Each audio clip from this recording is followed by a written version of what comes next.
Nah, sahabat Kendimas, saya akan gambarkan dengan detail bagaimana cara membuat depot air minum dari perangkat yang sahabat lihat ini, ya. Saya akan tunjukkan dan sahabat saya minta untuk melihat ke papan tulis di sini, ya. Nah, sahabat, jadi di sini ini ada filter disk. Filter disk ini pengganti pasir silika. Ini yang terkecil dari filter disk. Tapi sahabat bisa memilih sesuai dengan anggaran. Ada yang besar sedikit, ada yang lebih besar, dan ada yang paling besar. Tapi inilah yang terkecil, ya. Kapasitasnya 1000 liter per jam. Nah, sahabat, jadi sistem ini sudah sistem sempurna dari suatu sistem pengolahan air yang kita gunakan sumbernya dari truk tangki. Jadi, biasanya air dari truk tangki itu akan kita tampung di toren, ya. Pasti akan kita tampung di toren yang besar. Ya, biasanya 5.300 liter ditambah dengan 3.000 liter. Biasanya begitu karena rata-rata truk tangki yang beredar. Biasanya truk itu, ya, mobil truk itu akan truk tangki itu akan memuat air dan kemudian memasukkannya ke tandon ini. Jadi truk datang biasanya mengisi toren seperti ini. Kemudian dari toren ini, ya, sesuai dengan saya menjelaskan ini sesuai dengan alur yang memang sudah ditetapkan sesuai dengan peraturan pemerintah dan keputusan bersama Menteri Kesehatan, ya. Nah, setelah dari truk mengisi tandon ini, kita pasti akan pasang pompa air di sini, ya. Pasti akan pasang pompa air di sini dan airnya kita ambil bukan dari bagian bawahnya, tapi kita harus pasang pipa ke atas, ya, seperti ini. Di sini kita pasang klep. Nah, jadi dari pompa air ini kemudian masuk ke sistem itu. Jadi yang pertama adalah filter disk. Kita ke filter disk dulu, seperti ini. Terus kemudian ke CTO, ya, CTO di housing biru yang satu, ini isinya CTO. Ini disk.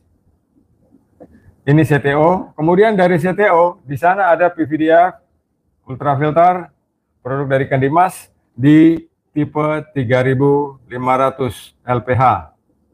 Nah, sahabat, ini sistem yang sederhana. Barangnya kecil, tidak butuh tempat, yang paling butuh tempat banyak hanya ini, ya, hanya tandon penampungan air dari truk ini. Kemudian dari sistem ini air akan kita alirkan di sini menuju ke satu toren, ya, stainless. Sahabat bisa bebas memilih ini. Boleh 500 liter isinya, boleh 700 liter, boleh yang 1000 liter, boleh yang 2000 liter, terserah. Tetapi filter stainless ini, tandon stainless ini, ya, ini terbuat dari bahan stainless, ya. Tandon stainless ini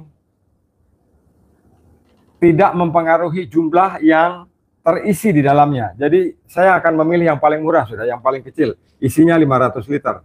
Ya, ini kecil. Kemudian air dari penyaringan terakhir di sana itu kita masukkan di sini, ya.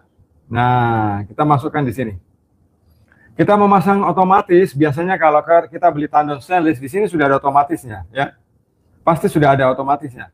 Otomatisnya ini pakai kabel kita hubungkan ke pompa air. Ya, kabelnya kita hubungkan ke pompa air. Kenapa? Ketika tangki ini penuh, pompa air ini akan mati.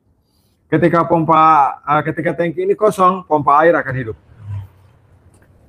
Tangki stainless ini banyak gunanya. Pertama, menetralkan air. Di sana ada proses oksidasi. Stainless dia air kualitas lebih dingin, ya, tidak mempengaruhi rasa air, membuat kualitas air minum lebih baik. Jadi dari tangki atau tandon stainless yang 500 liter, saya tadi bilang ini saya tulis 500 liter karena menyesuaikan keuangan para pengusaha baru, ya, para pengusaha baru. Di sini ada tandon stainless. Tandon stainless ini kita ambil airnya, ya. Jadi di sini ada kabin pengisian ini, pengisian depot air minum. Kabinnya ya kayak gini lah, ya, kira-kira gini. Nah, di sini yang kita pasang itu hanya ultraviolet, ya. Jadi kita pasang ultraviolet saja di sini untuk pengisian galon. Jadi kita bisa mengisi galon di sini. Nah, jadi di sini ada lagi satu pompa, ya, ada lagi satu pompa air di sini. Bagus kalau stainless. Ambil air, karena ini pompa ini biasanya sentrifugal kalau pompa ini stainless, ya. Pompa air stainless itu kebanyakan pompa dorong, sentrifugal, tidak ada yang hisap dan dorong. Jadi kita harus mengambil air dari bawah, karena dia tidak bisa mengisap dari atas, ya. Nah, kita ambil dari bawah, dari pompa inilah yang kita alirkan masuk ke depot air minum. Kalau sahabat tidak paham listrik, jangan berpikir tentang listrik. Pakai saja keran putar biasa, ya. Jadi sahabat bisa menggunakan keran biasa yang terstandar. Terstandar itu maksudnya keran stainless boleh, keran yang terbuat dari plastik atom boleh, ya. Tetapi jangan terbuat dari plastik yang membuat efek air itu bau. Jadi kita bisa meneruskan ini ke pipa yang terhubung ke ultraviolet.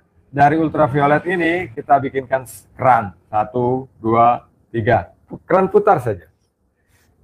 Ini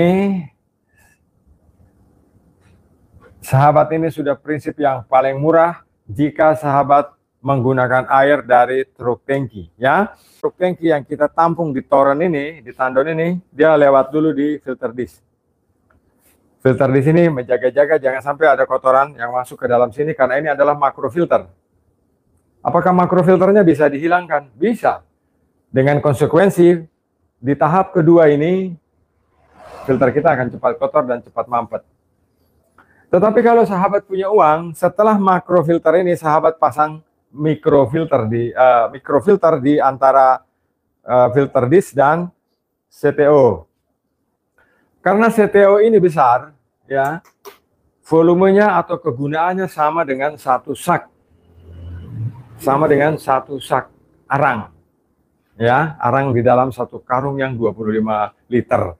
Nah, jadi prosesnya adalah air dari tandon stainless itu, dari tandon air truk yang masuk ke sana, kita alirkan ke filter disk, kemudian mengalir ke CTO. Di sini air bau akan dihilangkan, atau bau amis air dari truk tangki itu akan dihilangkan di CTO ini. Kemudian kita teruskan ke PVDF, dan dari lubang inilah, ya, dari lubang inilah air akan kita masukkan ke toren stainless yang ini. Nah, sahabat Kedimas, ini sistem paling sederhana dan paling murah yang sahabat bisa dapatkan dari sistem pengolahan air untuk depot air minum, tetapi dari sumber air beli atau air dari truk tangki.